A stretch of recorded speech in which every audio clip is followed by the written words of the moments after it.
All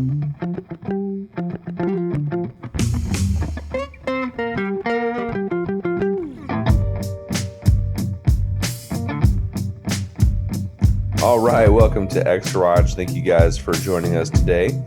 We're we're going in one more time into the Rastafarian movement, and today we're going to talk about things a bit more internal to their groups, such as music and the herb, the special herb. Yeah. What'd you call it, Ethan? The wisdom weed? The wisdom weed. Yeah. Ganja, okay. Yeah. Cool. What does ganja stand for or mean? Does anyone know? I don't know what. I didn't look that up. It has nothing to do with the Rastafarians, but that just sounded similar to something they might do in their ganja. I guess it has the word "ja" in it, so it could be referring to. Yeah. So it's probably I don't think it is. Could be like. It's not? Okay. It says at least Google says early 19th century from Hindi. Interesting. Oh. Around the same time period when no, never mind. Yep, not then. Not the 1900s. Oh, good. Yeah. Good. I'm glad we got our Google source out. That was good.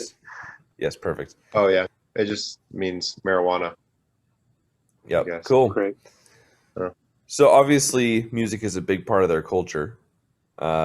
Music is a big deal one of the reasons why Rastafarian, the movement has spread as far as it has is because of the popularization of Rastafarian style music, or at least reggae. And a lot of that was due to Bob Marley, of course.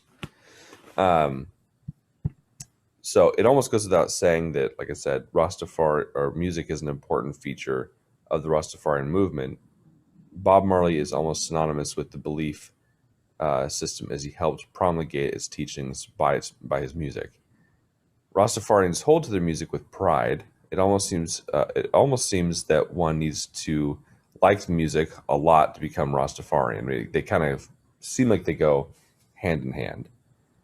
Globally, their music is reggae, while the music is loved by many globally and outside the movement. Ultimately, the music points to Black power and Black liberation. There are a lot of those themes in there. Of course, that's not exclusive. Like, that's not the only thing they sing about, but there are portions of the music that do point to that kind of liberation. So it's not just about when they sing about Babylon in their chants and stuff like that. They're not just singing about some kind of entity out there that's evil. Often they are talking about the white people in general, or the power structures. So while a lot of people have been, I think, talking about obviously CRT and those types of movements, I think a lot of it points back to older systems that have been in place. I'm not sure even reggae would be the starter of language like this. But I do think they're an important player when talking about how we talk about race today. Do you guys have any thoughts on that?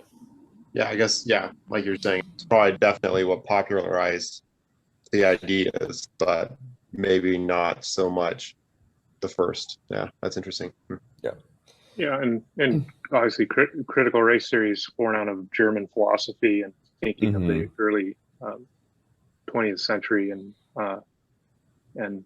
Hegel's the roots of that, Marx is the roots of that, and it's just these groups with Marcus Garvey took hold of that framework as a way of seeing, and then also using that framework, that philosophical framework, and reading scripture that way, and seeing, themselves as Israel, and so that they're a distinct people. And then with that, so I think a lot of these, if we took time to study it all, there's a lot of pieces probably that connected to bring those themes into their music, but a lot of that goes, I think, back to their. It seems to me that the critical race theory, that theory itself, is fitting and suitable to their way of to their doctrine. Right. yeah, because they see life in terms of splintering hermeneutics of color, of I have this music, you have that music, we have Yep. this type of speech, you have that type of speech. Very divisive way of looking at humanity. Totally. So while reggae is what most people associate with Rastafarianism in terms of its music, it is largely influenced by the traditional Rastafarian music called, I'm going to butcher this, Nyabingi. Yeah. Nyabingi. Yeah, Nyambingi. Yeah, Nyambingi. Thank you, Ethan. Are you guys on a document? What? Yeah, that was great. I've never even heard that word. Yeah, yeah. I'm Nyambingi. reading from my notes. Yeah, Oh, that's awesome. yeah. Yeah, I'm actually in the master document, and yeah, I'm looking at my eschatology because I mention it because it's part of their service, their worship. They do Nyambingi, which is their singing. Yeah. Yep. This music is used during the reasoning sessions where Rastas will pray, chant, and smoke marijuana together. They will often say a prayer before smoking and starting the reasoning session, and they'll say something like, "Glory be to the Father and Maker of creation, as it was in the beginning, now is now, and ever shall be, with world without end." They justify the use of marijuana religiously through certain interpretations of the Bible. By the way, sometimes their prayers do include, what's his name? The main guy. Eternal God, Haile Selassie, or Yeah. Selassie. Yeah. Haile Jara Selassie. Safari, Eternal God, Selassie the First. Yeah, Yep. That's how they would finish their prayer. Yeah. Yep. And so some of the key verses they use to justify the usage of marijuana, I know you're going to review this a little bit, Ethan. But a couple are Exodus 10:12, eat every herb of the land. Revelation 22:2, the herb shall be healing of the nations. Genesis 3:18, thou shalt eat the herb of the field. And Psalm 104:14, he causes the grass for the cattle and herb for the services of man. I need to drink my coffee. I think I need to press it really soon so I can get some of that in me. All right. It's 6 o'clock in the morning. No, I'll finish this and then worry about coffee. Okay. So while that seems like a far stretch to me to say that the herb is marijuana, yeah. I don't mean to laugh at their expense, but it does seem kind of silly to me. What passage? There was a few of them. So there was Exodus 10:12, and so a couple of them were about eating the herb of the land. So did they use Revelation? Did they use Revelation as one of those listed in Revelation 22? Yeah. Yep. 20, 21, 22. Okay. Yeah. Yeah. That's and it has the 12 different types of leaf, and I think there was a time where there was 12 distinct species of the marijuana plant, something like that. Anyways, the numbers, they kind of would do a numbers game, and but got it. Anyhow, yeah. Cool. Once they pray, they will start to smoke and play music. Much of the music is simple chant music that makes it easier for a lot of people to participate in. While this is their traditional music, it appears that it is fine to bring in modern instrumentation into the mix, such as electric guitar and other instruments and the like. Probably what we would see in a church service, in like in a modern day church. But it does obviously have its own sound. Chants kind of have their own. There is a kind of a utility for chants to be more communal, if they're simple enough. So that's something I think we could, to a degree, utilize more. I think our hymns did basically the same effect. Utilization of simple harmonies constructed on thirds and fifths and octaves fit nicely into the genre, though my brief listening to the recordings. I'm sorry. Yeah, utilization of simple harmonies constructed of thirds and fifths, octaves fit nicely into the genre. Though my brief time listening to recordings, it does not appear that precision in vocalization is important. to be a little out of tune is idiomatically appropriate. They will often sing texts from psalms, other folk texts, and often about what they see as oppressive racist system being destroyed, or Babylon as they call it. Drumming is used to grow in spirituality. So there is a connection between the drumming and growth in your spiritual walk. So I think we see that in a few African descendant religions, where drumming is somewhat connected to spirituality, and some would be a little bit more directly demonic related, like going into trances and stuff like that. I think there may be some of that in the system as well. Reggae music came onto the scene when someone took elements of traditional Rastafarian drumming and started playing rhythms on a drum set. So normally they would play on just like something like a djembe, but not the same thing as a djembe. They took those rhythms and moved them over to a drum set, and then Rastafarian music was born. So the music of reggae is seen as the music of liberation for the people of the Rastafarian faith. Much of this is aimed at freedom from Babylon, and that they'll be elevated to freedom at some point. So that's what I got on music. So basically, the music of reggae grew out of their traditional musics when they transferred the style of rhythm onto the drum set, and they just incorporated more instruments on top of that. Interesting. Did you one of those things that is quite false and popular falsehood thinking in culture in the West and probably all over the world? It's the idea that music's is a neutral thing. It's not a spiritual thing. Right. Biblically, it's very much rooted in spiritual matters. It's always connected to one's relation to God.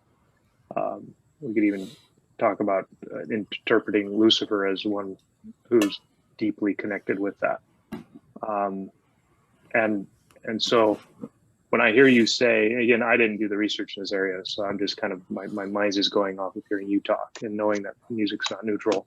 And it comes from the matters of the heart. And it's always a way in which we can deeply connect with expressing ourselves in connection with others, and particularly with God.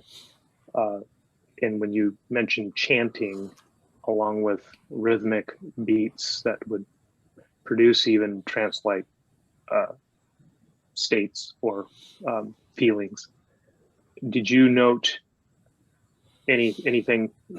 I mean, you're the musicologist. I'm just wondering, where would you go with this? Would you say it is, on some level, would you say you would take them as any demonic sense to the way in which they're using these, whether or not they confessionally would say that? Would you go there with only only because they mentioned trans-like stuff a couple times, and I'm reaching back into my memory for that. I feel like I saw some stuff where they were talking about it being a trance-like intention with, they're smoking weed and they're playing drums and stuff like that. So I think there is some aspect to that, though I haven't seen anything that seemed like incredibly odd, like you would see in some of the more pagan circles. And I'm using the word pagan as in like non-Christian-ish religions. I'd still consider them a cult, but not pagan. In essence, I would. It seems like you see more of that, like traditional demonic possession, where people start writhing on the floor and start doing stuff like that. In those contexts, but I haven't seen so much of that in this context. I think the more demonic aspects of course, they're opening their mind when they're smoking weed and in that kind of setting. But the most demonic thing about it is just the lies and misapplication of scripture. Right, which is demonic. Right. Yeah. And the fact that it seems Yeah, it seems to me that the depth and the level to which you take your expressiveness, whether you're rolling on the floor or jumping around like some um, Pentecostal groups have done, to be moved by a spirit, or to have the idea of a spirituality, um, this, affiliating all that with spirituality seems to be very an indicative of the practices early with sorcery and things like this, where you would be tapping into drug use with music and sensual feelings rather than growing in the wisdom and truth of God, and wielding music for the ends of our growing in holiness. Seems to me what I'm hearing is just sounds like this is one of their outlets to bring about teachings that are demonic. And again, I don't want people to misunderstand when I use it, and I'm sure all of us use the word demonic. We're actually meaning, go back to James, he says selfish ambition is demonic. So there's a misnomer of when they think of demonic, like somehow it has to be some certain, like in the movies with some scary extreme nefariousness, blood coming out of the mouth. No, actually, it comes as an angel of light, and it's just how do we connect? Anytime we try to connect with God and other means in which He has given, that's demonic, and so. Interesting. Yeah, what I'm hearing is it's just fascinating. You got me going. So I don't know. I'm spinning my wheels. No, I love it. It just makes me think. I'll say this for a second and let Ethan go. I find it really interesting when studying musics like this. And musics, by the way, is a term that musicologists will often use, or ethnomusicologists use when referring to different types of musical systems. So it is an appropriate plural in the sense.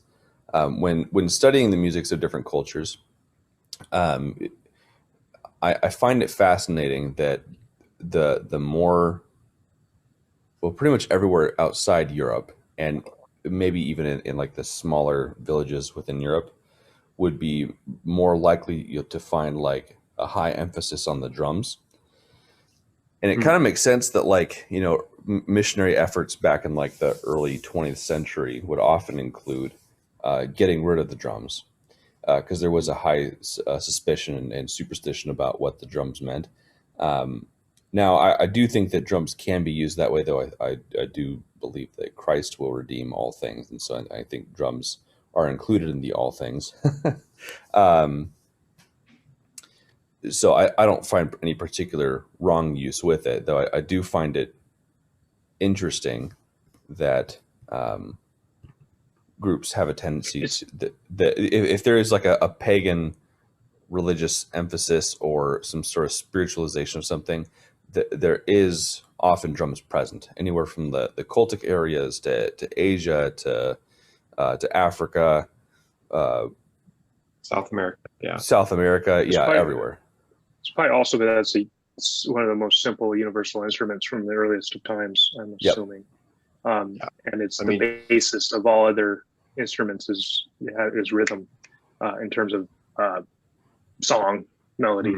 But I'm also thinking, as you were talking, you said it well, Jake, I think it's not so much, and I might have, by not being precise in what I was articulating earlier, just kind of flowing in my thought, is that it's not so much what instrument, it's how these instruments are being used and for what ends. So my personal philosophy on this is that, and this might be stretching, so forgive me. But when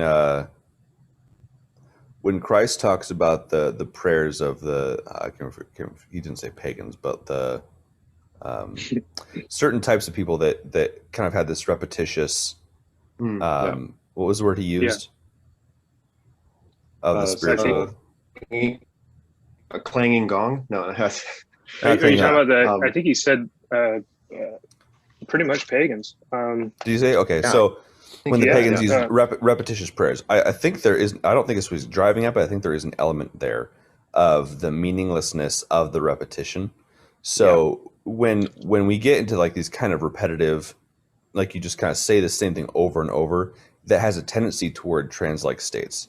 So when you're playing an instrument, and drums are just so easy to do this because there's not a whole lot of options.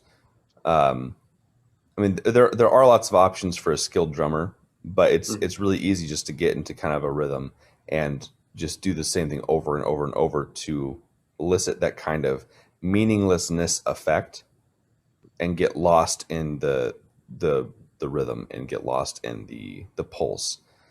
The Gentiles. The Gentiles, Yeah, okay. the Gentiles. The pagans. Yeah. Which are the pagans? You. That's me. Yep. Yeah, That's us. We have been redeemed from our pagan Yep. repetitions. Although we do have always that tendency to go back to that stuff. Yep. So I think that's why we have a tendency toward choruses that repeat the same thing over and over and over. I don't think there's anything wrong with repetition, but there should be direction in the repetition. So there should be, because if you think about it, the way that God has set up any art form within the Bible and the Bible itself, there is always meaning and there is always direction. And there's always some kind of resolution. So even when we sing something as simple as a hymn, we're singing something that has development. It's like it's exegesis in process with a community. So there is even though there might not be that same kind of flow of that increase in climax, you have the tension building toward the last 3/4 of the piece, or like the last like 9/10, and then the resolution at the end. We have this kind of informational version of that within a hymn. I mean, think about "A Mighty Fortress Is Our God." It has that same kind of effect. There's tension, there's a build, and there's that resolution textually. And so most of our hymns will have that if they're any good. And so musically, I think we're supposed to do the same thing too. But that's what I think a lot of our the pagans, when they delve into music and trying to get into a trance-like state, it's often just going to be this flat monotone, not any progression. It's just kind of it's just a state of being sort of thing. It's meaninglessness. There's no context. You strip the music of any sort of significance other than the experience of just being there within that sound. So I think that's why things like the gong is big in, like, Buddhist circles and stuff like that, where or a drone, you get the same sort of effect with a drone. Right. It kind of goes back to that Buddhist thing we were looking at when we did the Buddhist episodes on stripping reality of all of its definiteness and distinctions and its beauty, really, in the way in which God made it, and that like you're saying, that leveled out sound where it's just this persistent.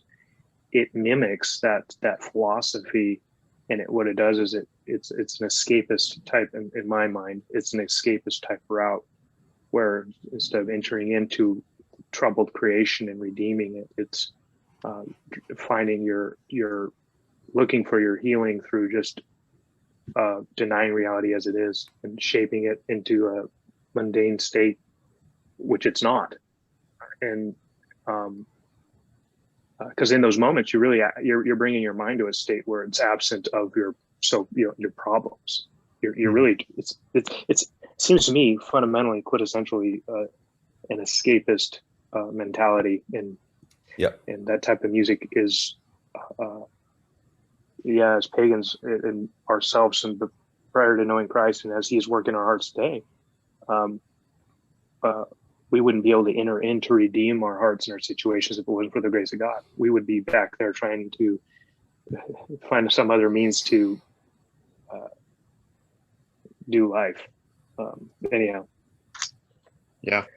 No, I kind of want to reiterate a lot of that. I mean, growing up in South America in